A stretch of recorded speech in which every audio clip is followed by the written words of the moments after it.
And I think it's probably the most obvious problem that you can point out with the MAHA movement. RFK Jr. is just not your guy to make America healthy again, or let alone keep America healthy. The guy is extremely anti-vaccine.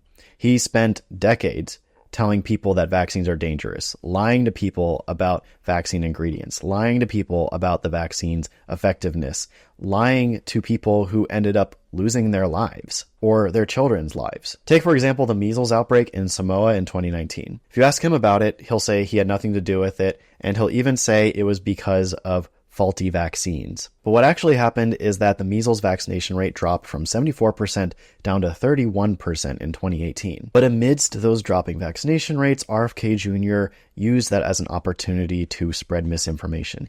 He visited Samoa on a trip organized by some local anti-vaccine advocates, gave talks there, and just generally doing what he always did in the past 20 years, is spread vaccine misinformation. Then in 2019, a measles outbreak happened, which ended up killing 83 kids. And in the midst of this, Robert F. Kennedy Jr. had the gall to write the Prime Minister of Samoa and oppose vaccines. Thankfully, the Prime Minister did not listen, and a mass measles vaccination campaign ensued, and the outbreak was eventually controlled. His position here is indefensible, which is why now, instead of being overtly anti-vaccine, he's sliding it under this veiled concern for childhood chronic disease, when in reality, he thinks a lot of these problems are from vaccination. A future of a healthy America requires vaccines. It has no place for infectious diseases that used to have devastating effects on children. Children dying of diseases like